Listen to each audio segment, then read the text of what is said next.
செய்திகள். ஸ்பெக்ட்ரம் விவகாரத்தால் நாடாளுமன்றத்தில் எதிர்க்கட்சிகள் மீண்டும் அமளி. இரு அவைகளும் ஒத்திவைப்பு.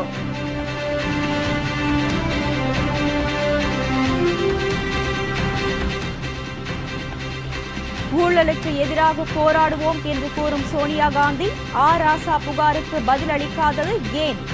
பாஜக கேள்வி.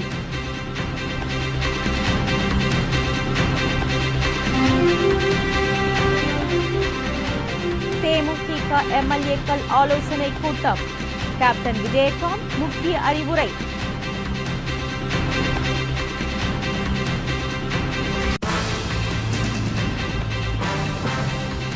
நில அபகரிப்பு புகார் எதிரொலி. காமெடி நடிகர் வடிவேலு தலைமறைவு.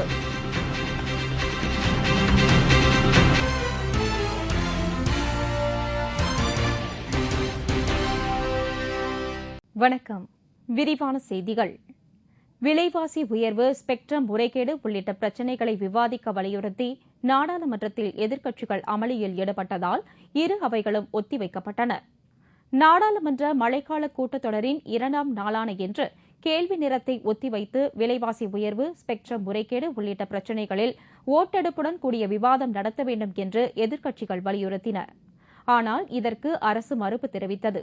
காமன்வெல்த் போட்டி ஏற்பாட்டுக்குழு தலைவராக சுரேஷ் கல்மாடியை நியமித்ததற்கு எதிர்ப்பு இருந்தும் பிரதமர் தான் அவரை முறைகேடாக நியமித்துள்ளதாக பாஜக உறுப்பினர்கள் குற்றம் சாட்டினர். இது தொடர்பாக பிரதமர் விளக்கம் அளிக்க வேண்டும் என்றும் அவர்கள் கோஷமிட்டனர்.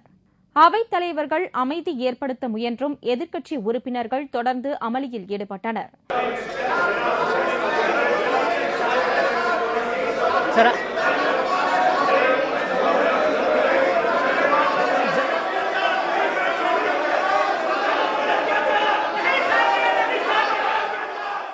இதைத் தொடர்ந்து இரு அவைகளும் பகல் 12 மணி வரை ஒத்திவைக்கப்பட்டன.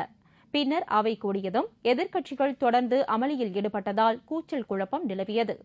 இதையடுத்து இரு அவைகளும் பிற்பகல் 2 மணி வரை ஒத்திவைக்கப்பட்டது.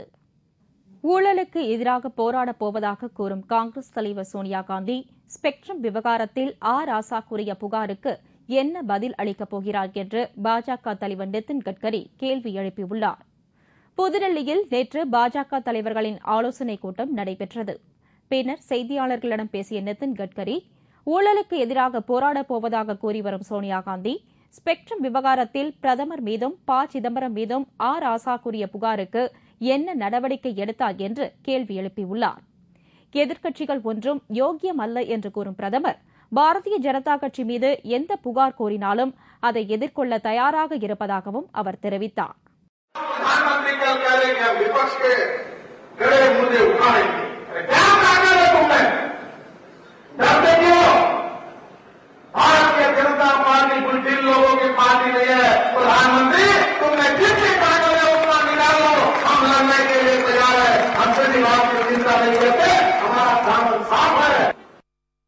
வெளிநாடுகளில் பதுக்கி வைக்கப்பட்டிருக்கும் கருப்பு பணத்தை இந்தியாவிற்கு கொண்டு வந்து சம்பந்தப்பட்டவர்களுக்கு தண்டனை வழங்கிக் கொடுக்கும் தைரியம் பிரதமருக்கு உண்டா என்றும் நிதின் கட்கரி கேள்வி எழுப்பினார்.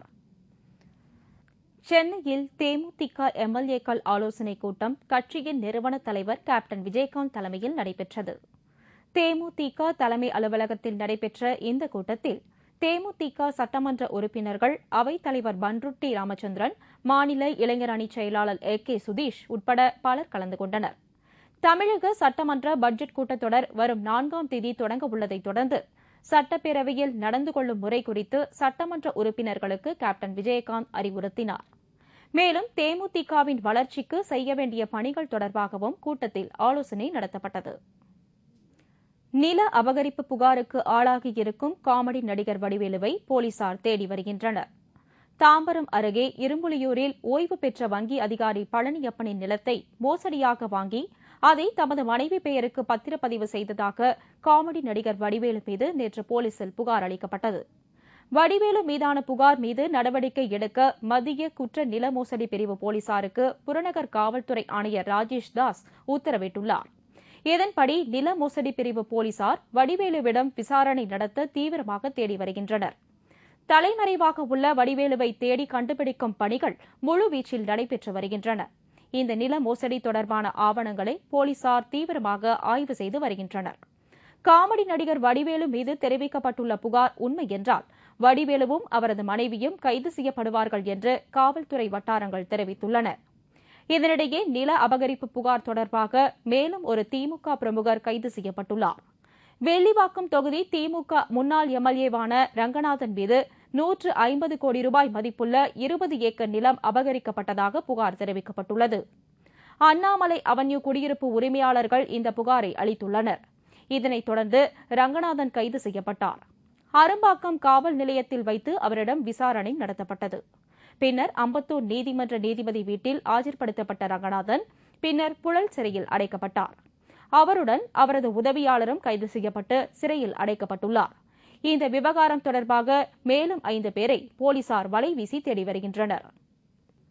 எடியூரப்பா முதலமைச்சர் பதவியை ராஜினாமா செய்வதற்கு முன் கோபத்தில் அமைச்சரை அடித்ததுடன் வெங்கையா நாயுடுவின் லேப்டாப்பை உடைத்ததாகவும் அதிர்ச்சியூட்டும் தகவல்கள் வெளியாகியுள்ளன. எடியூரப்பாவை ராஜினாமா கடிதம் கொடுக்க வைக்கும் பொறுப்பை வெங்கையா நாயுடுவிடம் மேலிட தலைவர்கள் ஒப்படைத்திருந்தனர். கடந்த ஞாயிற்றுக்கிழமை மதியம் பெங்களூர் ரேஸ்கோர்ஸ் சாலையில் உள்ள எடியூரப்பா வீட்டிற்கு சென்ற வெங்கையா நாயுடு ராஜினாமா கடிதத்தில் கையெழுத்து போடும்படி எடியூரப்பாவை வலியுறுத்தினார். அப்போது கடும் கோபத்தில் இருந்த எடியூரப்பா அங்கு இருந்த ஒரு லேப்டாப்பை தூக்கி தரையில் போட்டு உடைத்தார். பிறகுதான் அது வெங்கையா நாயுடுவுக்கு சொந்தமான லேப்டாப் என்று தெரியவந்தது. எடியூரப்பாவை அவர் அருகில் இருந்த சில அமைச்சர்கள் சமாதானம் செய்தனர். சில நிமிடங்கள் கழித்து மூத்த அமைச்சர் ஒருவர் ராஜினாமா கடிதம் கொடுத்துவிட்டு வரலாம் என்று கூறியபடி எடியூரப்பாவை சோஃபாவில் இருந்து எழுப்ப முயன்றார். கோபத்தின் உச்சியில் இருந்த அவர் தன்னை எழுப்ப முயற்சித்த அமைச்சர் கன்னத்தில் பலார் என அறைந்ததாக கூறப்படுகிறது. இது அந்த அறையில் இருந்த பாஜக நிர்வாகிகளுக்கு கடும் அதிர்ச்சியை ஏற்படுத்தியது. சுமார் 30 நிமிடங்கள் கழித்தே எடியூரப்பா இயல்பு நிலைக்கு திரும்பினார். அதன் பிறகு அவரை கவர்னர் மாளிகைக்கு அழைத்துச் சென்ற ராஜினாமா கடிதத்தை கொடுக்க வைத்ததாக தகவல்கள் வெளியாகியுள்ளன. மும்பையில் நிகழ்ந்த தொடர் குண்டுவெடிப்பு குறித்து புலனாய்வு நிறுவனங்கள் சமர்ப்பித்துள்ள அறிக்கையும் முரண்பட்டதாக உள்ளதால் விசாரணை அதிகாரிகள் திணறி வருகின்றனர். மும்பையில் ஜாவேரி பஜார், ஓபரா ஹவுஸ் உட்பட 3 இடங்களில் கடந்த மாதம் 13ஆம் தேதி நடந்த தொடர் குண்டுவெடிப்பு சம்பவத்தில் 26 பேர் பலியாயினர். இந்த குண்டுவெடிப்பு தொடர்பாக தேசிய பாதுகாப்பு படையினரும் தேசிய புலனாய்வு படையினரும் விசாரணை நடத்தி வருகின்றனர். தேசிய புலனாய்வு நிறுவனத்தின் நிபுணர்கள் நடத்திய விசாரணையில் மும்பையில் 3 இடங்களிலும் வெடித்த குண்டுகளில் அமோனியம் நைட்ரேட், எரிபொருள் ஆகிய போன்றவை பயன்படுத்தப்பட்டுள்ளதாகவும், ஆனால் அதிக பாதிப்பை ஏற்படுத்தக்கூடிய RDX வெடிமருந்து பயன்படுத்தப்படவில்லை என்றும் தெரிவிக்கப்பட்டுள்ளது. இதுகுறித்து தேசிய பாதுகாப்பு படையினர் நடத்திய பரிசோதனையில் குண்டுவெடிப்பிற்கு ட்ரீ நைட்ரோலோன் என்ற வெடிமருந்து பயன்படுத்தப்பட்டுள்ளதாகவும், இந்த வெடிமருந்து சிவில் பணிகளுக்காக பயன்படுத்தக்கூடியது என்றும் தெரிவிக்கப்பட்டுள்ளது. 2 புலனாய்வு நிறுவனங்களும் மாறுபட்ட தகவல்களை கூறியுள்ளதால் குண்டுவெடிப்பு குறித்து விசாரித்து வரும் மும்பை போலீசின் பயங்கரவாத தடுப்பு படையினர் விசாரணையில் எந்தவிதமான முன்னேற்றமும் ஏற்படவில்லை என்று தெரிவித்தனர். சமச்சீர் கல்வி சட்ட திருத்தத்தை தமிழக அரசு அவசர கதியில் கொண்டு வந்துள்ளதாக உச்சநீதிமன்றத்தில் பெற்றோர் தரப்பு வழக்கறிஞர் தெரிவித்துள்ளார். சமச்சீர் கல்வி வழக்கில் இறுதிக்கட்ட விசாரணை உச்சநீதிமன்றத்தில் நடைபெற்று வருகின்றது. இவ்வழக்கில் அரசு தரப்பு வாதம் முடிவுற்றதைத் தொடர்ந்து தற்போது பெற்றோர் தரப்பு வாதம் இன்று தொடங்கியது. பெற்றோர் தரப்பில் ஆஜரான வக்கீல் அந்தி அர்ஜுனா சமச்சீர் கல்வி சட்ட திருத்தத்தை தமிழக அரசு அவசர கதியில் கொண்டு வந்திருப்பதாக குற்றம் சாட்டினார்.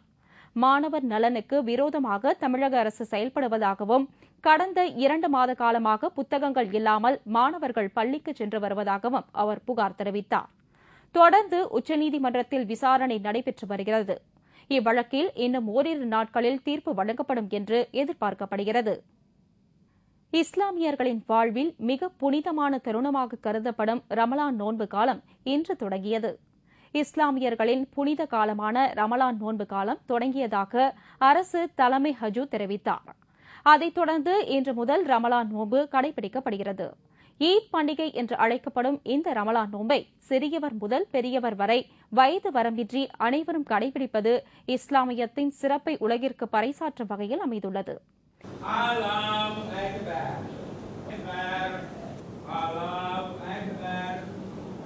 இதேபோல் மலேசியா, ஆப்கானிஸ்தான் மற்றும் சீனா உள்ளிட்ட உலகின் அனைத்து நாடுகளிலும் உள்ள இஸ்லாமியர்கள் தங்களின் ரமலான் நோன்பை தொடங்கியுள்ளனர்.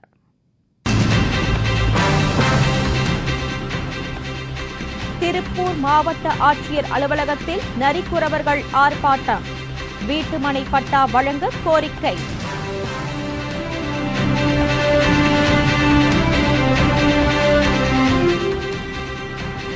புதுச்சேரியில் இருசக்கர வாகனங்களை திருடி வந்த வாலிபர் கைது.